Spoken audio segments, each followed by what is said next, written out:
Hidely Hodley podcast arenas. I've got an interview for you this week with Hannah McGlynn, Dublin-based photographer and videographer, and who also did the article the other week about quitting drinking. Hannah's celebrating 4 years off the pints and has been a big inspiration to me, trying to do something different and take breaks away from the alcohol and deprogram myself from the session mentality which I grew up in. I think this will resonate definitely with a lot of Irish people who have grown up in the same kind of environment.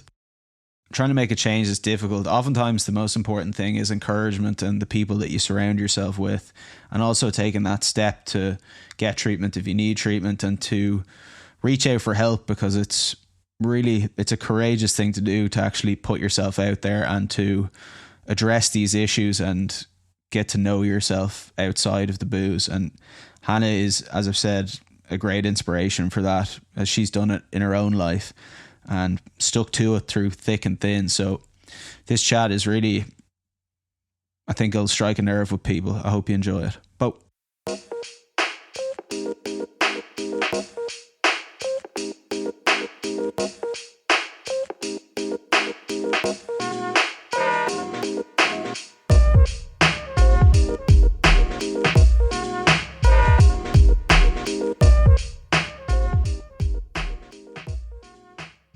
yeah, so the article absolutely blowing up. Literally nearly 1,500 people read it in the first week.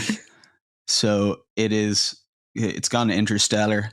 But I think a lot of people appreciated the bravery and the fact that you were being so real in it. How did you feel about it kind of post article?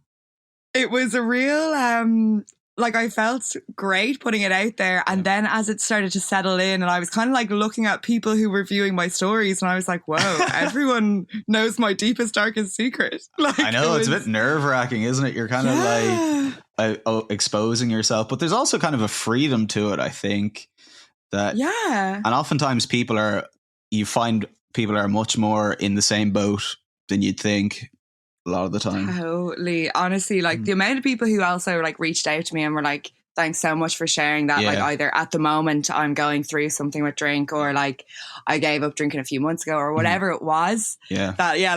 Because of that element of it, I don't mind sharing that because, and that was the thing that happened when I first was a year off of drinking. Actually, a close friend of mine had gone through something extremely traumatic that I didn't know about. Yep. And for 3 months had been on this downward spiral. And from her seeing me post about that and me being vulnerable and putting myself out there in a squirmy way, she hasn't drank since. So she's 3 years off the garden as well. Wow. So, but that's the power, man. That's why, because I'm always very careful with stuff on the blog and all, because I love putting out these stories of people, but then you also don't want to be just I don't know, commodifying people's suffering or people's very personal stories. So I think the best reason to do things like that is because it can actually change people's pretty intensely. I mean, I remember that with Philly's article, reading it, it really touched a nerve in me because it was such a similar kind of experience. And you really feel almost a connection to somebody else because of that vulnerability. Totally. And you see them in such a different light. The same thing with Philly. I've known Philly since we were 14. Yeah. And then reading that article gave me so much context around that time in both of our lives. Yeah. We were killing each other at that time. Mm-hmm. And it just makes so much sense. We're all going through these struggles silently, thinking it's just us. Yep. And not leaning on the people around us. And then when you actually share, you realize so many other people are oh my God, thank God it's not just me. Shit, you too? Yeah. It's so, but we're all it's so hard to know, I think, in your head, what's normal and what's not normal and what's what's your weird thing. And then when you see other people be no, this is what, is going on in my life, it's very liberating. Which is why I want to do more of those kind of stories with people who have been going through something and kind of found their way out the other side and gotten a bit of wisdom, because we all just go through that same cycle constantly, especially at the moment with all of the pandemic nonsense. That's definitely increased the desire to drink pints. Have you found it? How have you found like the lockdown and stuff with it? So when I was in when lockdown first happened, I was in India, right? Yeah. And I was meant to be on a 6-month trip traveling, and we were 2 months in, and checking the news back home and everything, and everyone in Ireland was like losing their shit buying toilet paper, but like in India it was just like we've so many other things to deal with that is just not a high agenda item. So like it was grand. But then anyway, had to cut our trip short by 4 months, and I was like devastated. But had to sit in Mumbai airport for 7 hours through the night for a stopover in a bar. No. And I was just like, I am at the end of my tether. Oh like, my this God. is it. That's just pure temptation, isn't it? Pure temptation. But then, do you know what stopped me? A bottle of, for example, a bottle of Corona was €9. Whoa. I'm not paying a €9 for a bottle of Corona. Not here, not ever. I don't care if I'm drinking or not. Like, the taxes worked. They actually got it. They got me. I was like, fuck that. Yeah, I found it so difficult as well. I thought the first lockdown for me was easier, but this one, not drinking again, doing the 6 months off it, has been a lot more tempting. I don't know. It's just it's such a way to kind of just blow off steam, isn't it? Totally. Because I think we have so much time to ourselves at the moment. And, you can be productive and everything. And I feel in the first lockdown, it was so like, well, yeah, baking, yeah, get it fit, banana bread. Yeah, banana bread. And now it's just like everyone's like, fuck this shit, get me through the day. And like things like drink and everything make it easier. It kind of bookmarks your day, doesn't? That's what I always found about the sesh was like you'd go out and then you kind of just all your energy was gone out of it, and you'd be in bits for days, but it became like almost like a ritual, like a cleansing kind of. You'd go out, marking the weekend, like exactly. Yeah, it's like you didn't feel, and if you didn't go out, you felt this kind of like tension or like self-consciousness. This kind of going on. So it's been very interesting, like having to deal with that rather than just going out all the time. Is that something when you first quit, were you having to like sit with it like on a Saturday or a Friday? You're kind of like, oh. Absolutely. So at the start, they say when I was in recovery, they said that the first 2 years of early recovery, like don't go out, avoid people, places and things. Yeah? And 2 years, like to me, that's a long time. Like it's a long time to a 22-year-old. Like, yeah. Wow. So, so the first couple of months I tried, but it was also like summertime in Ireland. Mm-hmm. So I ended up more so just putting myself through a lot more than I should have, because I was like, I can handle this. This is grand. But then putting myself, like, then I'd go to like a 3-day festival. Yeah. Like, I'm like, not drinking, off of everything for about 4 months. That was so tough. And I was like, why did I do this? Even like you're at a festival and someone's like, yo, can you hold my beer for me while they do something? And you're just holding this can, staring at it, like smelling it. Like, it was so tough for a while. I feel like just sleeping in tents when you're sober as well is just like, I suppose that's what camping is. But at a festival, it's definitely, I found it even when you're just out with people who are drinking and you're not drinking, you feel like such a spare wheel after a point where you're kind of like, oh my God, it's that 11 o'clock jump off exactly. point where I was talking to someone about this yesterday. Like, you're like having a good buzz, and then all of a sudden that people are repeating themselves, or like someone will say a joke and everyone's like, and you're like, am I thick or is that not funny? Hang on a second. You just start seeing the signs of people getting mouldier. But I can't say, like, after 12 o'clock, like, it's an ordeal to be somewhere till 1 a.m, which is really hard because you kind of want to be involved and stuff. And you feel really left out and othered. That was something I really felt when I stopped drinking. I really missed that camaraderie. You know, even like when you're at like the boozer with a mate or a couple of mates and like people are going up for a round and then they'd be like, oh, Hannah, do you want a can of Fanta? And you're like, oh, don't even ask. Why are you calling me out like that, man? Yeah, why are you doing that? Like, make me look like a fool. Exactly. And like, people are getting drunker and having shots and stuff together. Like, you don't have those same bonding moments. Or even just you're playing random girls. Oh, sorry, go ahead. No, just like random girls in the bathroom. I don't talk to them so much anymore. We don't know each other anymore. Who are they? Yeah, I noticed that. So it's like you're playing a different game to everybody else. And even if like people are accommodating and are sound and stuff, there's just obviously when you're drinking it kind of, it loosens your inhibitions, but it's also it's kind of a game that you're all playing together. And if you're not drinking, you're always going to be outside of the party or the activity, I suppose. Yeah, and majorly. Did you ever consider when you first quit drinking, was there ever a time when you were like, maybe I'll just do it a bit? Were you like moderation, or, you know, what was your thinking around that when you actually stopped? So initially, it's very funny the kind of the arc I suppose I took, because initially I was like, I don't have a drinking problem. My doctor's an idiot. Then I went into the hospital. I was like, right, I'll get on with this fucking course and I'll see how I do. Yeah. And it was kind of, you know, in the first few days as I was listening to people's stories, initially a lot of them were kind of, you know, like wine moms and everything, and like pint dads and the like. So I was like, I'm not like these people. I can't relate.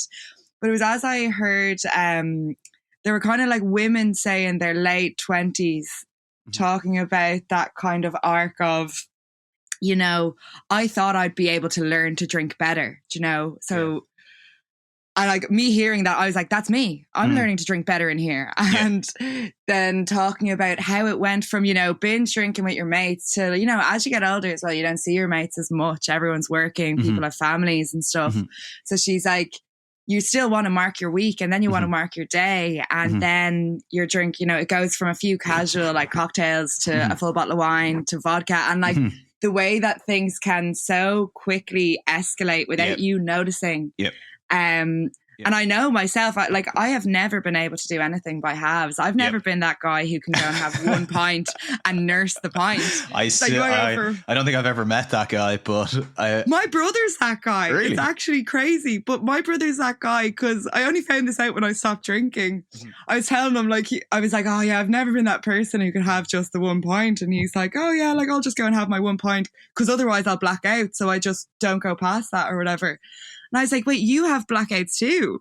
And he does. But as a result, he just doesn't drink too much. Oh, okay. Well, that's very pragmatic of him. But like, he just has the self-control. That would be ideal if that was the situation. Yeah, I was always the same, man. Like once you're in that situation and you're having the crack and you have like 2 or 3 pints, unless I like have something to do specifically, if I've got something, I'm like, I can't do this.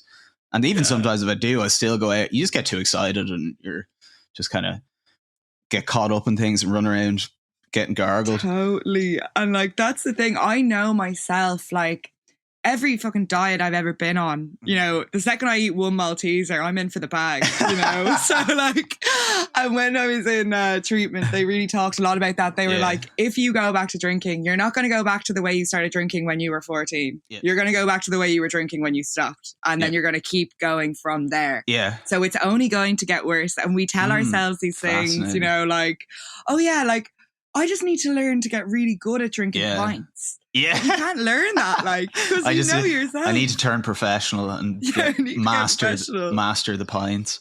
Exactly. Because doing the 6 months off and then I went back to drinking for 6 months, but it felt like, I didn't really get drunk, to be fair, but I still just have the same thing. Like there's no way for it not to creep in, you know what I mean? Like what you're saying, where you'll have a few and then maybe the next week you'll have a few more, and then you can see this kind of cycle forming all the time. Yeah. So I'm always trying to like break that habit, and then that becomes more stressful than actually just not drinking in the first place, because you're so like aware of how much it gets under your skin, kind of how it kind of, I suppose, becomes just an unconscious habit that you're doing. Completely. And we don't notice. One of the other things I had never noticed, the feelings I was drinking on. Yeah. That was one thing when I went into hospital, they were like, you know, you really need to learn to associate whatever feeling comes and then oh damn, I'm buzzing for a pint. Yeah. It wasn't, the two are not always linked in terms of, you could be sitting there being like, oh, I love a pint. Yeah. But it could be triggered by something. And for me, a lot of it was, and I just wasn't noticing those warning signs. Yeah. So it's about also like, learning to kind of step into your awareness, and between that, like you know, picking up a drink or whatever and being like, hold on, what's going on here? What's making you want to drink that drink? Where is this coming from? Yeah, and is it just a thing of like that you just want to have a buzz with your mates, which is fine? Or is it that you're like, I hate myself, you know? Yeah, like, or I feel really uncomfortable, or I'm like anxious, or I'm not, you know. Want to loosen up totally. Like. Having a bad day, or kind of, yeah, it's really strange, man. And so much of it is always those negative feelings, but then you kind of try and twist it into something positive. It's like a way of just a coping mechanism, really. Is that what they would have? Totally. Yeah, like they were like, I would absolutely be running from, a lot of my problems were at home and things like that. Mm-hmm. And so I would say whatever would happen, then I'd go out. But I would have been, say, getting ready when something happened. Then I'd go out and then I'd be like, I'm not going home. And you'd be chasing something and like, oh yeah, you know, looking at your phone. You're like, nah, like I'll stay out and all that kind of stuff. But it's because like I was running from so much. You don't want to go back. You know, you don't want to sit with yourself. You don't want to go back home, any of that kind of stuff. So it's much easier to keep partying. Yeah. And then when you do come home, people are so much more annoyed at you because you're rolling in on Monday morning in tatters. You're an absolute creature who's just a creature of the night. Like, as you know, when I was a bit younger, I'd be bringing the likes of you guys all home to my attic when my family would be asleep. Like, coming into all these sesh-gremlins just kind of creeping around the place. Honestly. And the worst thing was, like, a lot of the time when I was drinking, particularly towards the end of my drinking, I was blacking out the whole thing. Whoa. So, like, you're waking up with, like, €100, €150 gone for your bank account, no memories, stinking of vomit. Oh, and you're like, and so many texts. What was the point of that? Like, so many texts. Like, was there actually any point that I just... did I achieve in this whole thing? Yeah, like, I'm broke, my friends hate me, and, like, I feel terrible about myself. Yep. Yeah, I know that feeling big time. Yeah, and that's the thing. And it's like, there's an element of it that is just being young, that I just assumed it was like just being young. Yeah. And, you know, like for me at the time when I was giving up drinking, all of my mates were doing the exact same thing, if not worse. Mm-hmm. So I was like, this is so unfair. Why do I have to stop drinking? Like, you know, why does it affect me so much more than other people? And it's not that it affected me more than other people. I think I started drinking very young and went at it hell for leather. Yep. But it doesn't mean that other people aren't quietly going through the same thing and are just unaware of their emotions or not in touch with their emotions, or else it's coming for them in a few years' time. Do you think you just woke up to it earlier, maybe because you went after it so much that you kind of got the side effects quicker? I think so. Like, basically when I went into treatment as well, my doctor was like, you're probably allergic to drinking, like to alcohol. Yeah. Mm-hmm. Because like actually allergic in terms of like I was having blackouts since I was 14, which is not normal. I assumed was normal. And then also I was getting hangovers from about the age of 15. Whoa. Which and I'd be hungover for like 2 days kind of buzz. And like by the end of it I was so ill from drinking all the time that she was like, you're too young to be also feeling these effects, so it also could be something in you. So I feel like my body for ages was like, girl, quit it. Please. For the love of lemons, stop. Can't keep drinking pints all the great. Yeah, that's honestly interesting. Brian, actually, as it turns out, Brian is living up here with me in Belfast. He's also off the pints. He's doing a year. Oh, great. So he's doing amazing, man. He's really just such an inspiration also, taking it on. But he's just found out that he's gluten intolerant, and he's just been drinking like 12 pints of gluten every time he goes out. And he's like, oh, no wonder I felt so ill all of the time. You're like, kind of makes sense. It makes so much sense. And it's like, I think also when I went into treatment, you know, I thought they were like, you know, the way you've been drinking the last year. But when I actually looked at my relationship with alcohol from the get-go was not good. I never had, like, I had my stomach pumped at 14, you know, which also at the time I was like, just teenage behavior. But when you look at it in the like timeline, there were just so many points where I should have stopped drinking and that it obviously wasn't suiting me, like, but I still kept going. Do you think it's the culture? I mean, because I always felt like drinking was like, maybe not at that age, at 15, 16, that was more about being accepted, I think, very much was like fitting in, just wanting to be on the buzz with everybody, not kind of having the strength to be like, no, I'm not doing it, just to fit in. But then it almost became like a job or something. It was like, you're like showing up to the factory every week to drink 12 pints putting in the hours. For whatever reason. I remember me and Connor O'Reilly and had a can drinking diary, and we'd write down how many cans we had every night of the week, and we were like counting them up to see like who could drink the most cans.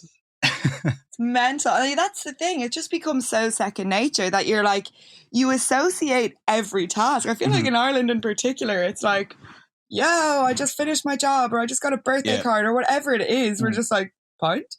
And like, and that's the thing, because points are great, like, but it's whether you can handle the points or not, I suppose. Yeah, I've been really struggling with that, like, for the last while. I mean, writing this play that I'm doing, Waiting for the Ovo, is all about the sesh. So I've been thinking about the sesh way too much. Like, like literally, I'd say 12 hours a day thinking about the sesh. But also it's so hard to gel the positive side of it, like having fun with your mates, all the relationships you make, like all the great crack, and then the dark side of it as well. They're almost like different worlds. It's so hard to piece them together in the same thing. Totally. I'm like, oh, sorry, my brain just went completely blank there. Oh my god. Sorry. Oh my god. Sorry, I don't worry about it. It's all. Yeah, it happens from time to time on the airwaves. We'll get Brian on the job. Brian, remove this. But I bet, it's so hard to describe, because like on the one hand, I have all these good memories, all these friendships, all this positive things, but then also all this uncertainty, all this, damage to my self-confidence, anxiety, depression, wasted potential, all these other things that went, like, sometimes you think about, like, what would it be like if I didn't do that? Yeah, like majorly. Like, do you handicap yourself from the get-go by partying so much, or was there, I don't know, how do you make sense of it in your mind going from one to the other? Yeah, like when I stopped as well, I think I wrote about this in the article a little bit about the pros and cons thing, and like that was the most eye-opening thing I've ever, like, seeing it. I'd never just thought about why I drink, I was just like, because everybody drinks. It's like, that's what you do when you get to 18 and there before, so I never thought about it. And then it was like, like feeling confident, having fun, meeting new people, and then the other side is like being suicidal, like ruining my life, like, so like you can't even compute the two. It's insane that they can both exist together and you'll completely ignore one for the other.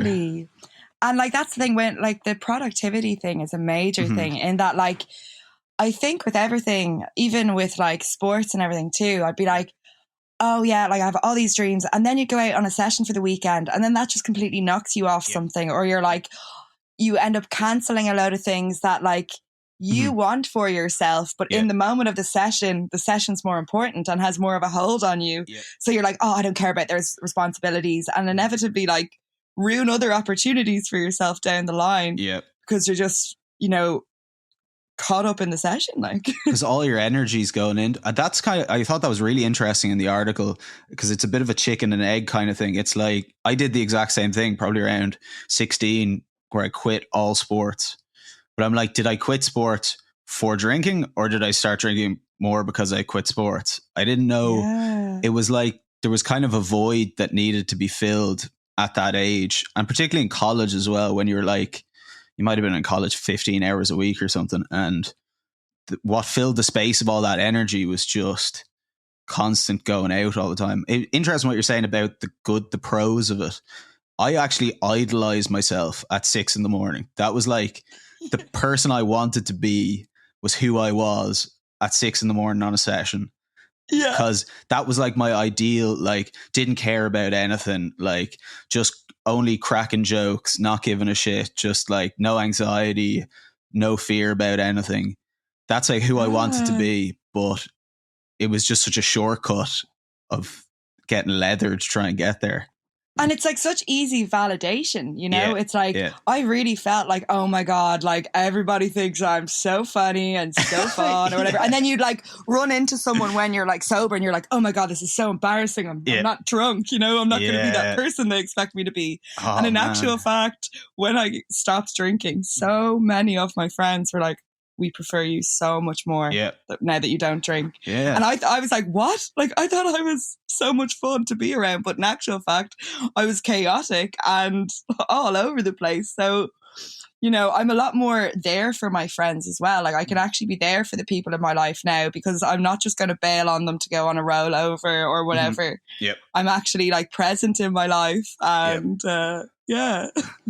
It's the stability that you get from it. And it's funny though, because you think obviously that you're like, you know, that's why everybody likes me. Everybody likes me because I'm like the party dude, and you show up and like, hey, let's party, everybody. And you're going to be like, everybody will hate you or something if you don't do that. But people actually respect you way more when you have your shit together. People gravitate to me at the session too, in terms of like when all the other people are getting like real messy and are kind of like melting your brain. Mm-hmm.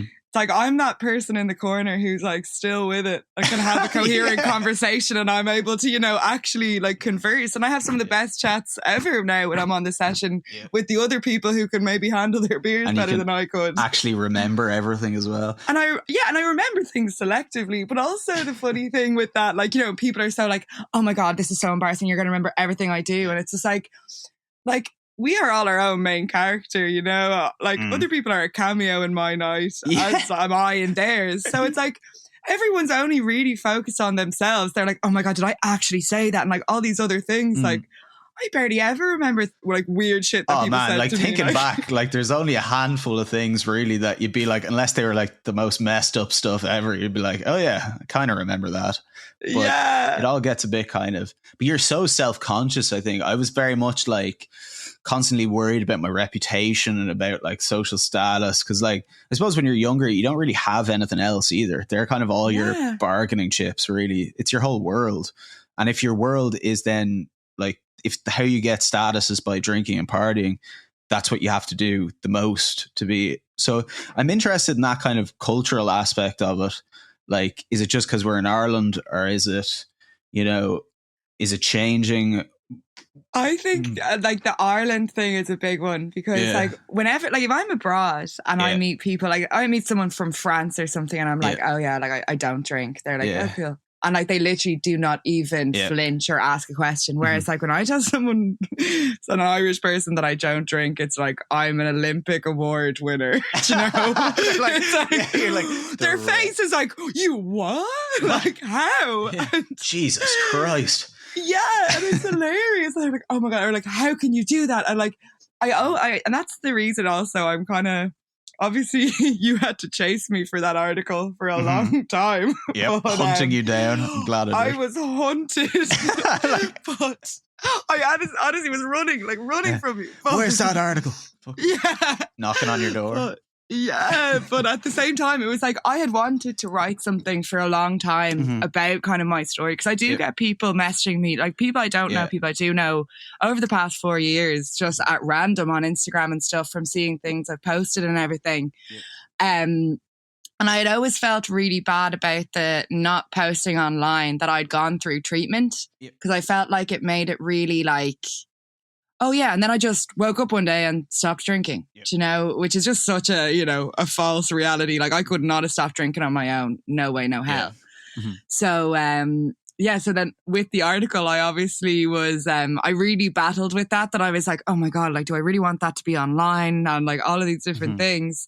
But in actual fact, it's like, if I broke my leg and went to a hospital and got my leg sorted, I wouldn't be like, oh my God, what if people know I got my leg done in a hospital? You know, it's like, it's like our minds are so important and need to be like invested in that same way of being like, my quality of life was not good. And the best thing I could have done for myself was to go into treatment at that age.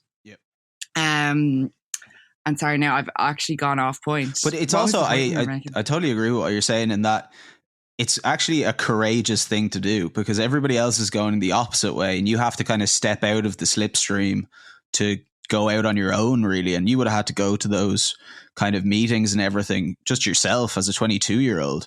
I mean, that takes, you know, real cojones as far as I'm concerned. That's a really, like, even if I was doing that now at 27, I'd be shitting myself.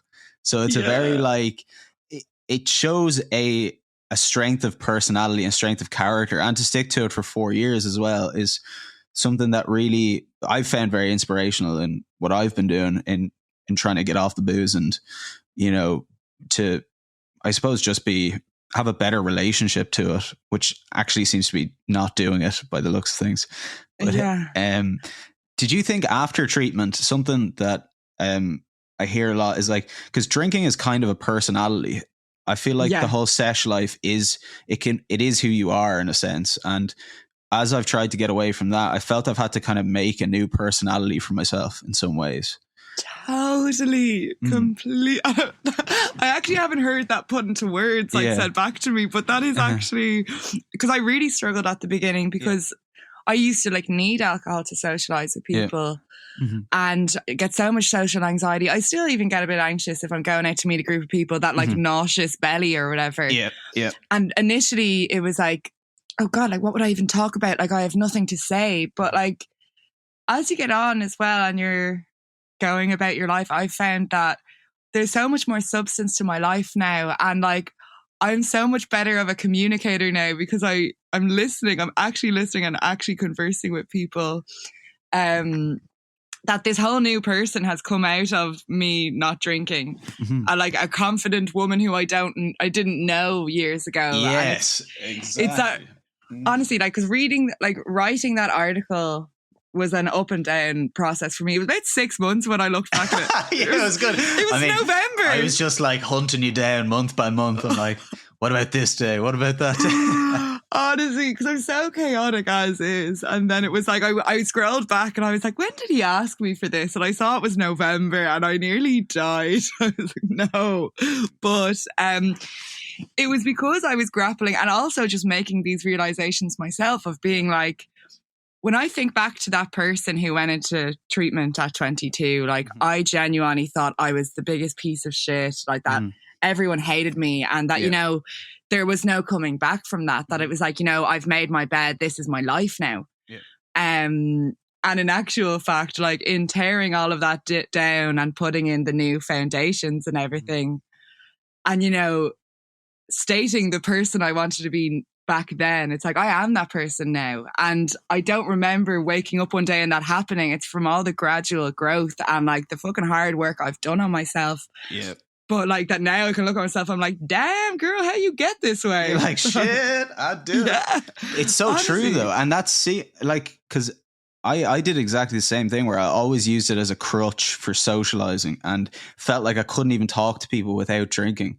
And then when you start doing it without it, you start to see kind of yourself in action a lot of the time. You go, oh yeah, I have always been able to do this. I can do this fine. I mean, you have kind of, because you're sober, you almost have evidence for the fact that you can do the things that you doubted yourself about. I think it's great for self-confidence and for self-worth as well, I think. Because from me not drinking, I think when I was drinking as well, when someone would be like, so do you have any hobbies? And you'd be like, drinking. The session, you'd be like, hobbies are for idiots. You'd be like, hobbies, sessioning. Yeah, I was such a dick. Same. Honestly, we were dicks. But then, and it's I'd always feel so bad about myself that I'd be like I'm doing nothing else with my life, Yeah.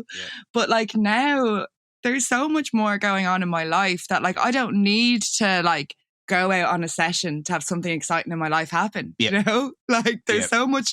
And the things that I, seek fulfillment and joy from now are very different, but so much more wholesome and not, I realize too how much of the people around me, when I'm out in a session, it makes me sad sometimes, and that you can see the people who are really in pain. Yeah. Who are, they're there every weekend and, masking feelings and all of this stuff. But in their eyes, there is sadness, Yeah. And that gets me.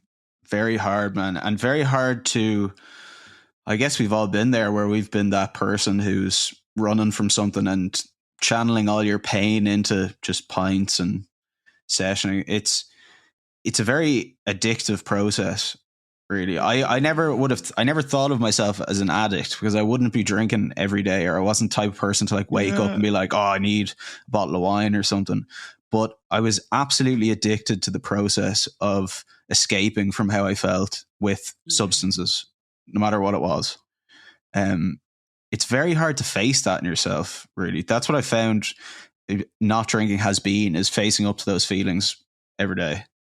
And it's it's the comparison element too, because it's like, when you look at all of the people around you, you're like, I'm exactly the same. Like, these are like my peers, but you forget that like you are in an echo chamber in some way. So like some of my friends that I told I was going into treatment at the time were like, no, you don't need to go in there. That's bullshit. Don't do that. And like, because they themselves were so in that, and they were like, you know, me needing help held the mirror up to them and like the issues that they may be having with drinking. And like some friends, I wouldn't say fall out with, but really had to step away from, because they are still so caught up in that. And that just obviously was not where I could be for a long while. So true. The people that you surround yourself with, really, one way or the other, you're either going to end up, you know, having to fight them all the time, or you're going to end up doing the same thing.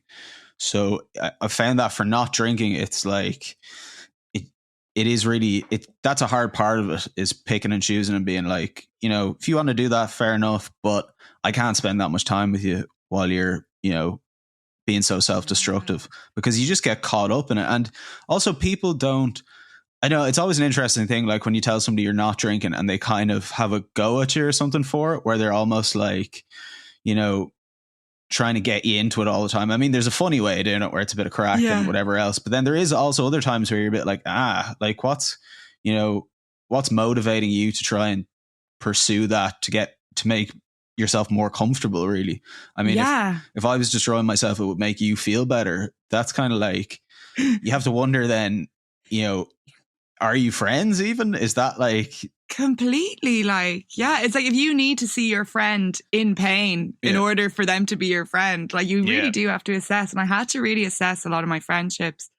And like a lot of the people who weren't that good friends of mine, or were kind of, you know, more like acquaintances now, are some of my best mates, because they were the ones who didn't give a fuck where they met me, in terms of like if it was a cafe or a park and not on the session. They weren't like, oh, but it's the weekend, I don't want to sit in and watch a movie with you instead of going out on the session, you know? And it's like, you really do realize the people who actually care about you, and the people who are just like love to have a buzz with you on the session, you know? And that it's not their fault either. It's like they're also going through whatever they're going through. For sure. I've been that guy as well, like where you're like slagging people all the time, trying to make them do all sorts of stuff, and just being...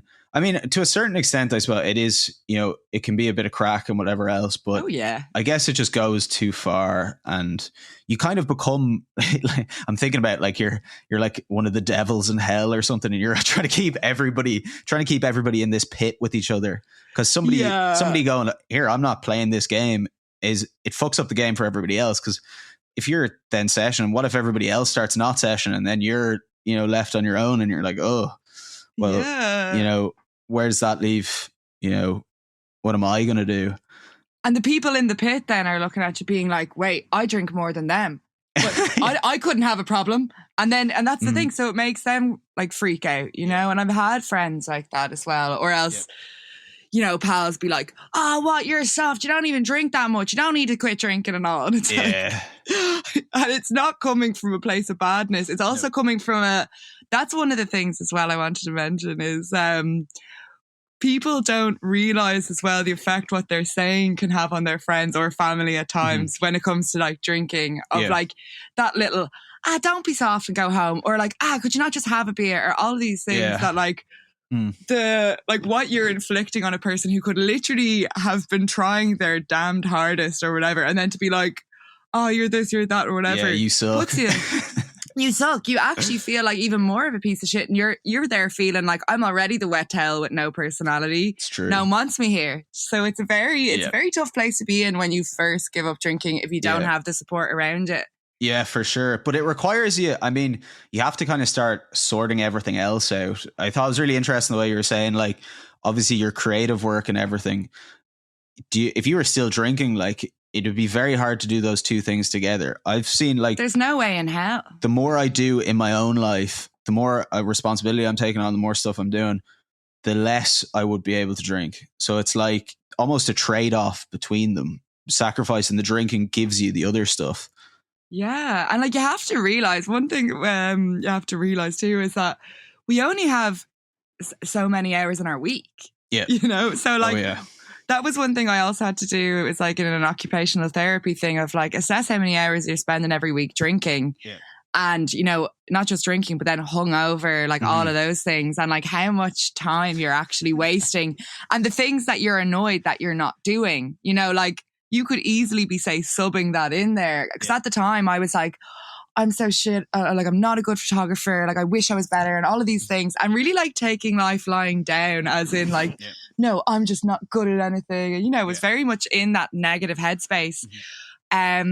And then, like then you quit drinking and you realize when it gets to the weekends, you're like, I need to distract myself or I'm going to go out and session with my mates. And so a lot of it came from that, as well as just, you know, I don't know. Yeah, you just become so much more like, I want to enjoy my life, but I need so much more to enjoy my life. I need to put myself so much more out there because life is fucking boring a lot of the time too. You know? I'm not going to beat around the bush. It is, it can be so dry, and you're like, I need something that actually matters to me to replace this thing that was so all encompassing. Really, it was the drinking and the social games and the kind of like and the mischief and the lifestyle.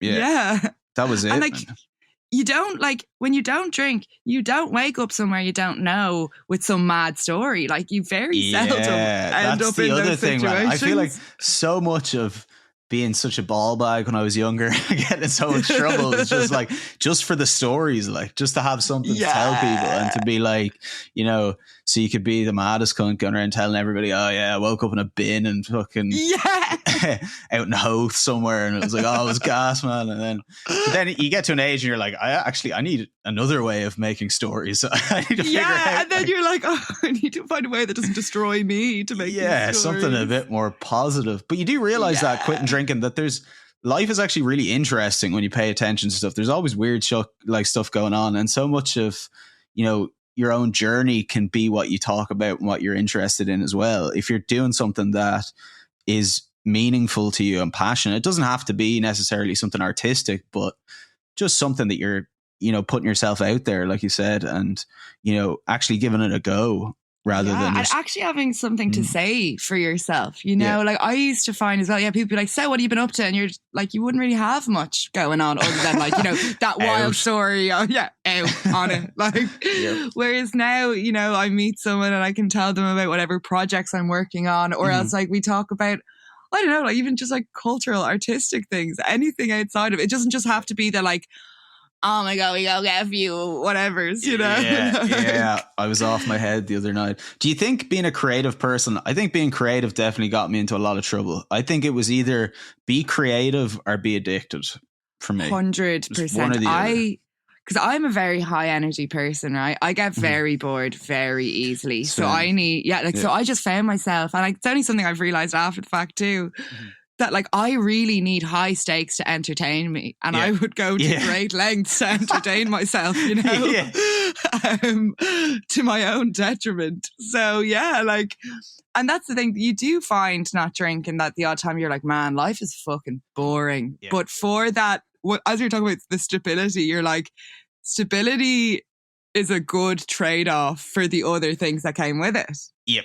It gives you a base to kind of build, but that constant need for stimulation and the constant need for being like really in, almost having loads of danger in your life constantly, loads of mad stuff.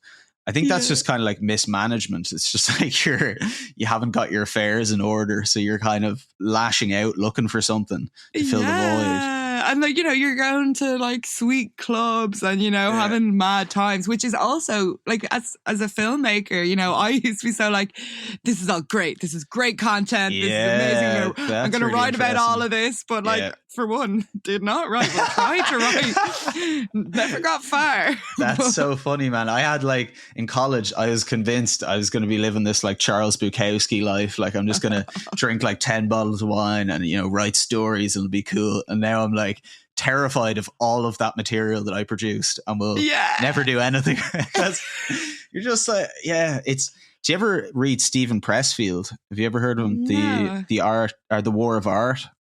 No. And he has another book called Turning Pro.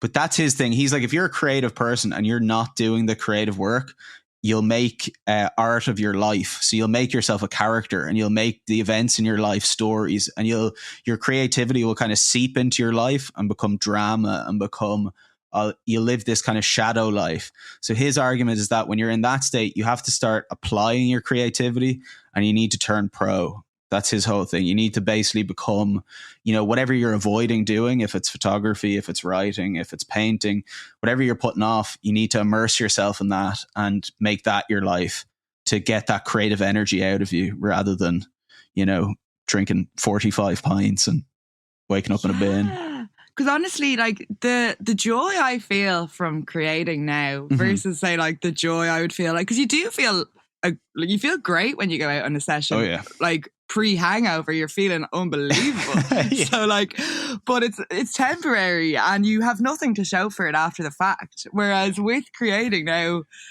I put in my hours, I put in my time and everything. And then that feeling I get when I either share it with the world or it's just done. Yeah. I'm like, yes. And I'm so fulfilled in myself. And I have so much more to show for myself than, I don't know, spending all of my time out socializing with the same people who I've been doing the same shit with for years. As much as I love doing that, there's so much more to life. That's so true. What you're saying about being actually satisfied with what you're doing. I mean, even creative work it can be a nightmare at times. It can be so difficult, but at the end of it, you're always satisfied. At least if you go out on a big session, you're unfulfilled by it.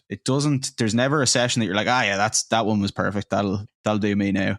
There's always another. It's like junk food. Like you can eat as much junk food, but you'll just want more junk food. There isn't it's not an end in itself. And would you ever find an element of expectation never being met with sessioning? Mm-hmm.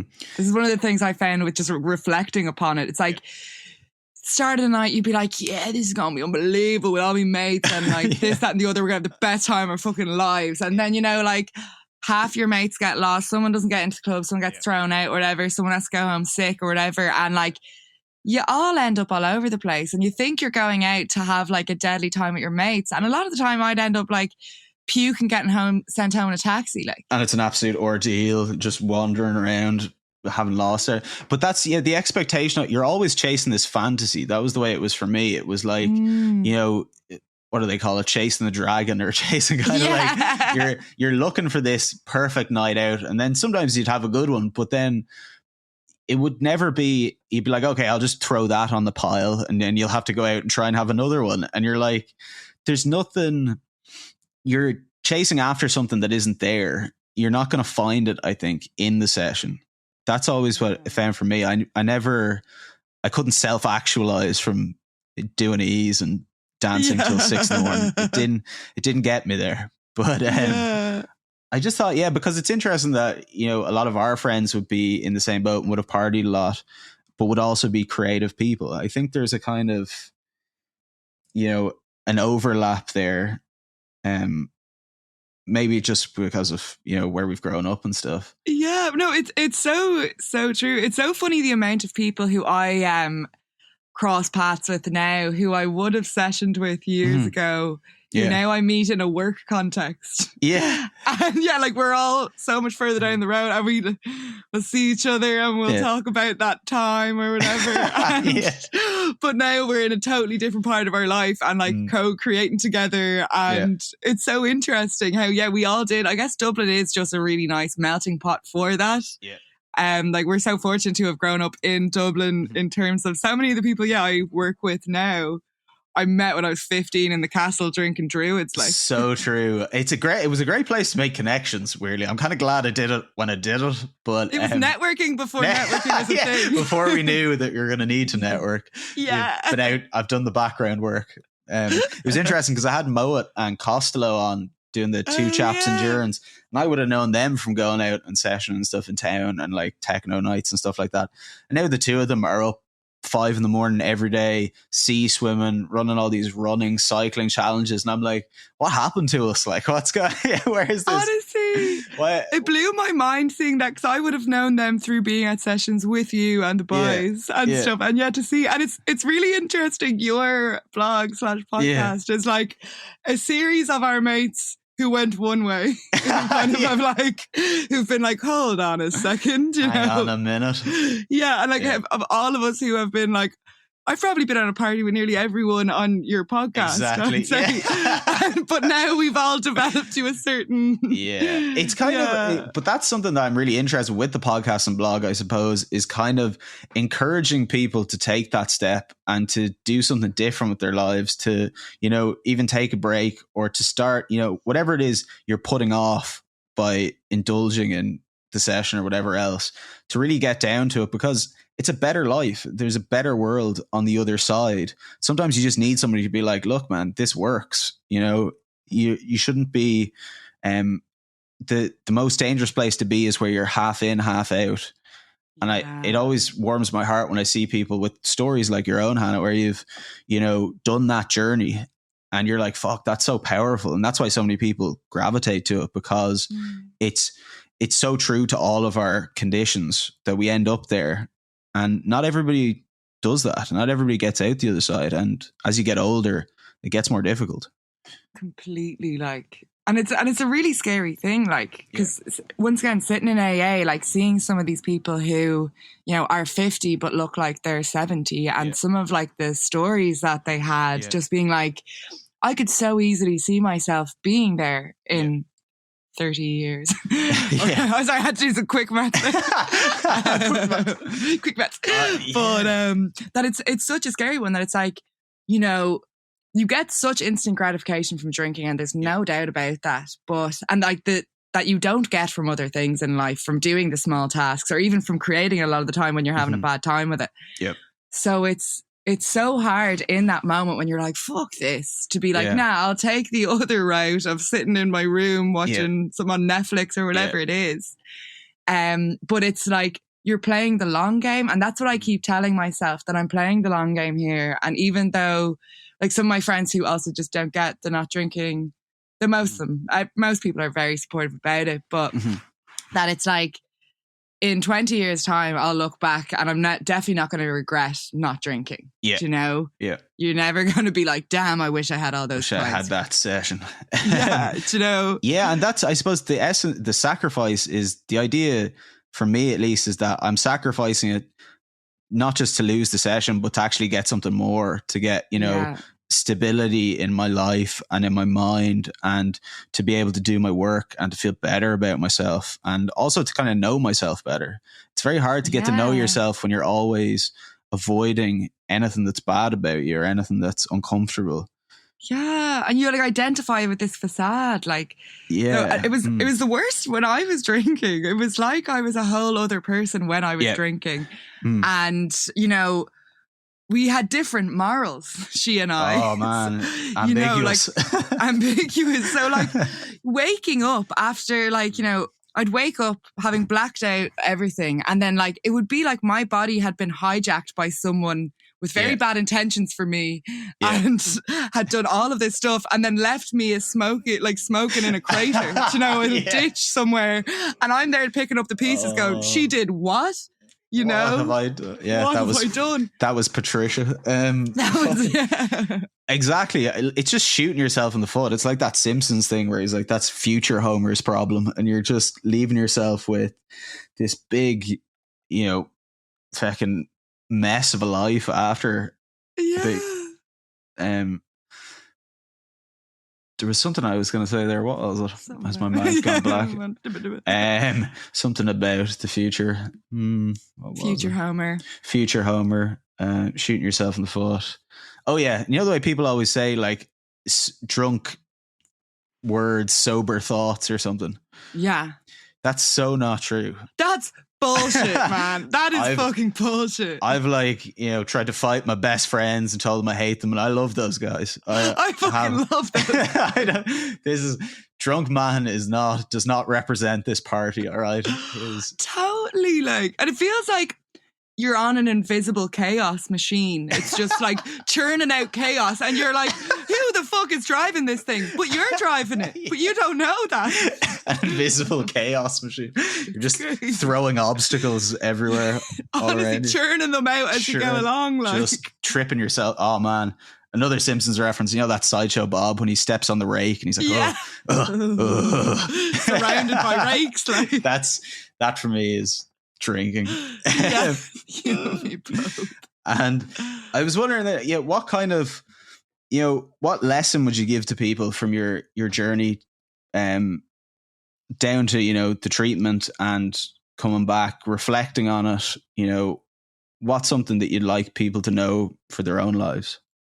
Oh, that's a really good question. Well, I would say first off as well, like I wish I knew this too, that to not listen to your family or your friends if they, if you're saying, oh, I have a drinking problem or whatever it is, like, unfortunately, given like, I suppose that the Ireland that all of our parents grew up in was a very keep that under the rug, and you'd be mortified and like, don't tell anyone you were in treatment and those kinds of things. Yeah. Yep. And, and like for initially my family didn't want me to go into treatment or anything like that because they were like, oh, but we didn't do anything wrong and that kind of thing. Yeah. And your friends don't want you to quit drinking and things like that. But to just like, even if the people around you don't believe you or tell you, oh, you're just a drama queen or you're over exaggerating or whatever, that doesn't negate your feelings of, what drinking or whatever it is doing to you. Like only you know your own experience and how tough things are for you. Yeah.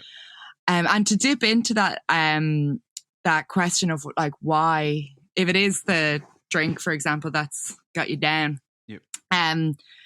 When you are like, damn, I'd love a pint. Like, is that feeling just because it's sunny? Like, or is that something greater? And then that the help is always there for you. Like, as in, it is tough to seek help. And like, that's something I also did want to touch on in my article, that it isn't just call up the doctor and instantly you'll be sorted. Cause like that also, I genuinely was like, no one gives a fuck about me. This like, why should I even bother? And I was so ready to check out. Which is such a scary thought now. Like terrifying. And,